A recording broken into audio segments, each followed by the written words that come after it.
তবে এখনো বেনামাজি, এখনো সকালবেলা তুমি ঘুমাও, এখনো তুমি আল্লাহকে ভুলে আছো, এখনো তোমার কাছে তওবার কথা তোমার চিন্তাতে আসে নাই। তুমি অনেক কিছু হতে পারো, তুমি মুসলমানের কাতারে থাকবা না। তুমি অনেক কিছু হতে পারো, তুমি ইসলামের কাতারে থাকবা না। যারা নামাজ পড়ো না, তুমি টের পাও না, মসজিদের দরজা তোমার জন্য বন্ধ হয়ে যাবে।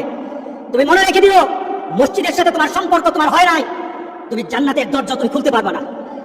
নামাজের ব্যাপারে আমাদের কোনো সহজতা নাই, কোনো কম্প্রোমাইজ নাই, কারোর সাথে আমার সম্পর্ক নাই। নামাজ আছে তো সম্পর্ক আছে, নামাজ নাই আল্লাহর সাথে তার সম্পর্ক নাই, আমার সাথে তার কোনো সম্পর্ক নাই। আপনি ঘোষণা দেন, পরিবেশ সুন্দর হয়ে যাবে, তওবা কবুল হবে, আল্লাহ আমাদেরকে রক্ষা করবেন, আল্লাহ আমাদেরকে রক্ষা করবেন ইনশাআল্লাহ। আল্লাহর কাছে তওবা করে করে কাঁদি, বাবু আমাদেরকে তুমি এই গজব থেকে বাঁচাও, আমাদের গজব থেকে বাঁচাও। আল্লাহ যেন সবাইকে হেফাজত করে, আল্লাহ যেন সবাইকে হেফাজত করে। নামাজ যারা পড়ে না, ঘাট ধরে ধরে তাদেরকে আনেন। কেন নামাজ পড়বে না? তুমি মুসলমান, এই মুহূর্তে তুমি আমরা এক কাতারে দাঁড়াই, এটা যদি আপনার সন্তান ধরেন নামাজ পড়তে আসো। মুহাম্মদ সাল্লাল্লাহু আলাইহি সাল্লামের কথা কঠিন ছিল নামাজের ব্যাপারে। রাসূল সাল্লাল্লাহু আলাইহি সাল্লাম বলেছেন, তোমার সন্তান 7 নামাজ শিখাও, তোমার সন্তান 10 নামাজ না পড়লে তার পিটাও। কে বলেছেন? কে বলেছেন? রাসূল বলেছেন। তাহলে রাসূল কঠিন হলেন না? নামাজের ব্যাপারে কঠিন না? নামাজের ব্যাপারে আমরা কখনো সহজ হব না। সুতরাং আমার রাসূলের কথা হলো, তওবা তো তখন পর্যন্ত। আমার আল্লাহ বলেছেন, লাইসাতিত তাওবাতু লিল্লাযিনা ইয়ামালুনা সাইয়্যাত। একটা মানুষ পাপ করার পর সে তওবাটাকে লেন্দি করে, তওবাটাকে সে দূরে সরিয়ে দেয়, মনে করে এখন না আরো পরে তওবা করব, খালি পরে করতে থাকে, তার জন্য তওবা নাই। হাত্তা ইদা হাদারা আহাদাহুল মাউত, যখন মৃত্যুর দুয়ারে চলে যায়, যখন সে কোয়ারেন্টাইনে চলে যায়, যখন সে আইসিইউতে যায়, তখন বলে ইন্নী তুবতুল আন, এখন তওবা করতেছি। আল্লাহ বলেন, এটা আমার কাছে তওবা না। যারা এইভাবে তওবা করে তাদের তওবা আল্লাহ বলেন লাইসাতিত তাওবা, এটা তওবা নয়, এই তওবা আমি কবুল করি না। রাসূল সাল্লাল্লাহু আলাইহি সাল্লাম বলেছেন, মা লাম ইয়াতাগারগির, যখন গড়গড় আরম্ভ হয়ে যাবে তখন আর তওবা কারো কবুল করা হবে না। গোটা পৃথিবীর মধ্যে কিন্তু গড়গড়ার পর্যায়ে চলে আসছে। এখনই আমাদেরকে ফিরে আসতে হবে, আপনাদেরকে একটা সুন্দর পরিবেশে চলতে হবে। যেটা বলা হয়েছে, আমাদের হাত পা মুখ এগুলি সবসময় আমরা ধোবো, আমরা একটু পর হাতগুলি ধোবো। আমরা যখন হাত ধুইতে যাব, আমরা হাত ধোবো না, আমরা উযু করে নেব, ঠিক না? আমরা কি করে নেব? উযু করে নেব। মুমিন কখনো কি থাকে না, নাপাক অবস্থায় থাকে না। কারণ আল্লাহ বলেছেন, যারা মুতাতাহিরিন, যারা পবিত্র থাকে, আল্লাহ বলেন আমি তারে ভালোবাসি। আল্লাহ। সুতরাং আমরা কি করব? হাত মুখ সবসময় ধোবো। এখন ধোয়াটা হবে আমাদের উযু। বাথরুম থেকে আসলে উযু করবেন, যখন খাওয়া দাওয়াতে বলবেন হাত ভালো করে ধোবেন। আপনি নামাজ পড়বেন, 5 ওয়াক্ত নামাজ 5 বার আপনার জন্য উযু। আপনি যখন কোরআন তেলাওয়াত করবেন তখন উযু। আপনি চিন্তা করলেন এখন আমি একটু ইবাদত করবেন, উযু করে নেন। আপনার জন্য বারবার উযুর মাধ্যমে আল্লাহকে সন্তুষ্ট করার একটা পরিবেশ আপনার দেহের মধ্যে সৃষ্টি হয়ে যায়। আত্মার পবিত্রতা তওবা, দেহের পবিত্রতা হলো উযু। আল্লাহ যেন সবাইকে করার তৌফিক দান করে দেয়। দ্বিতীয়ত, সফর বন্ধ করে দেন। এই বাড়িতে বেড়াতে যেতে হবে, ওই বাড়িতে যেতে হবে, বন্ধ করে দেন। এটা নাজায়েজের কিছু না, শরীয়ত বিরোধী কিছু না। রাসূল সাল্লাল্লাহু আলাইহি সাল্লাম বলেছেন, এই ধরনের পরিবেশ হলে এক এলাকায়, যে এলাকায় হয়েছে ওই এলাকায় ঢুকবা না, আর ওই এলাকার মানুষ বের হবে না। এটা রাসূলের কথা। এখন মহামারী কোনো এলাকায় নাই, গোটা পৃথিবীতে হয়ে গেছে। বের করে যাবে না, ওই এলাকায় গেলে বাঁচা যাবে, মহামারী হবে না, এমন কোনো জায়গা বাকি নাই। গোটা পৃথিবীর সবটাই এখন মহামারীর স্থান হয়ে গেছে। বাঁচতে হলে নিজেকে একটু কন্ট্রোল করে আল্লাহর কাছে সাহায্য চাইতে হবে। কার কাছে সাহায্য চাইতে হবে? আল্লাহর কাছে। দ্বিতীয়ত, বাজারে দরকার আছে, বাজারে আপনি যাবেন, তবে স্বভাবসুলভ বাজারে যাওয়া হবে না। স্বভাবসুলভ বাজারে যাবেন না। স্বভাবসুলভ কি? মন চায় বাজারে যান, মন চায় আড্ডা দেন, মন চায় চার সময় বসেন, মন চায় দোকানে গিয়ে বসে থাকেন, এটা হবে না। কি বলেন? একটা সুস্থতা পরিবেশ ফিরিয়ে আনতে হবে। কি করতে হবে? আপনি আপনার ঘরেই থাকেন, আল্লাহর কাছে কাঁদেন, আপনি হেঁটে চড়ে, আপনি বাজারে আড্ডা দিয়ে, আপনি আরেক বাড়িতে গিয়ে আপনি তো তওবা করতে পারবেন না। আপনি ঘরের করে বসে থাকেন, আপনি দেখবেন চোখ দিয়ে পানি চলে আসবে।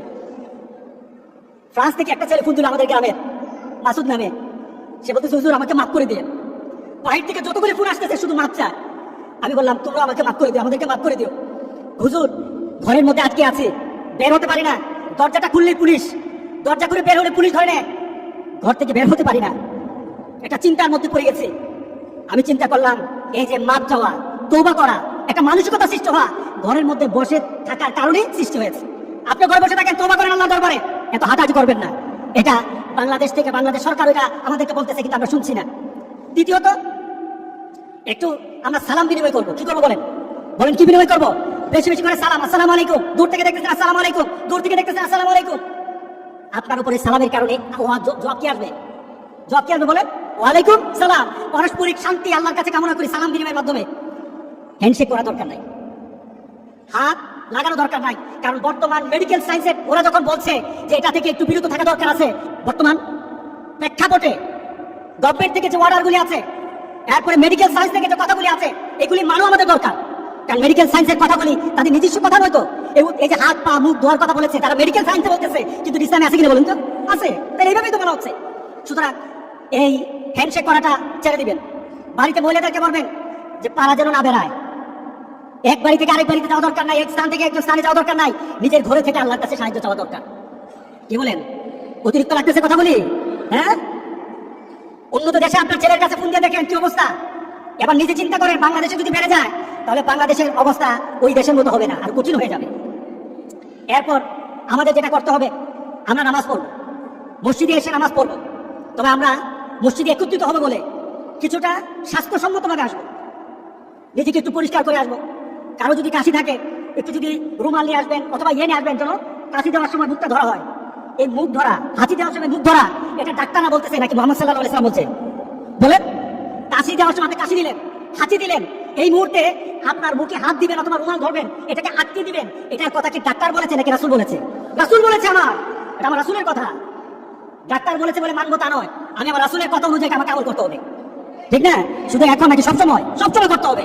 তবে এখন সতর্ক থাকতে হবে। কিছু এন্টি ব্যাকটেরিয়া, কিছু জিনিসপত্র আমাদের সাথে একটু থাকা দরকার। কারণ এটা ষষ্ঠ কিন্তু আল্লাহ, এটা সিস্টেম আল্লাহ এভাবে দিয়েছেন। এবার আমাদেরকে হাত ধুতে হবে। মানে কি? হাতের পয়সন, হাতের মধ্যে যত ব্যাকটেরিয়া আছে দূর করে দেবো, এরপর খাবো। এটা আমার রাসূলের সুন্নাত। আমাদের এইভাবে একটা হাইজিনিক পরিবেশ করতে হবে। আমি মসজিদে, বাকি সব মসজিদগুলি যারা আপনারা আমার কথা শুনবেন, আপনারা এই মসজিদগুলির মধ্যে এগুলি চালু করে দিবেন। যদি মসজিদগুলির মধ্যে আমাদেরকে যারা আসতে হয়, তাহলে আমাদেরকে এই মসজিদগুলি চালু রাখতে হবে। কি বলেন? মসজিদ আমাদের চালু রাখতে হবে। আমরা চাই না মসজিদের মধ্যে দরজাটা বন্ধ হয়ে যাক আর আমি মসজিদের পাশ দিয়ে হেঁটে হেঁটে চলে যাই এবং পরিবেশ জন্য আল্লাহ না করে। আর কি করবো? নিজেদেরকে পরিষ্কার পরিচ্ছন্ন রাখবো, বাড়িঘর পরিষ্কার পরিচ্ছন্ন রাখবো। আমাদেরকে এই পরিবেশগুলি করা দরকার। এটা ইসলাম, এটা ইসলাম। ইসলাম মুতাতাহিরিন, ইউহিব্বুল মুতাতাহিরিন, যারা পবিত্রতা অর্জন করে, আল্লাহ রাসূল বলতে, আল্লাহ বলতেছে আমি তার ভালোবাসি। আপনার গোসল সবসময় করবেন, হাত মুখ ধোবেন, ইনশাআল্লাহ আল্লাহ আমাদেরকে এই বিপদ থেকে বাঁচিয়ে দেবেন ইনশাআল্লাহ। বলে আমরা তওবা করবো। রাজি আছি তো সবাই? কতবার করবেন? রাসূল সাল্লাল্লাহু আলাইহি সাল্লাম বলেন, আমি প্রতিদিন 100 বার তওবা করি। আমরা কতবার তওবা করবো? গনে গনে দরকার হলে 100 বার তওবা করবো। রাজি আছি সবাই ইনশাআল্লাহ? তাহলে আজ থেকে আমার তওবার চেষ্টা আরম্ভ হয়ে যাবে। তবে তওবার চেষ্টা যদি চলতে থাকে, তওবার দরজা আল্লাহ বন্ধ করবে না। তওবা যদি চলতে থাকে, তওবার দরজা আল্লাহ বন্ধ করবে না। কোনো না কোনো সময় আল্লাহ বলবেন, বান্দা তোর তওবার কারণে তোকে আমি মাফ করে দিলাম। আমরা এই কাজ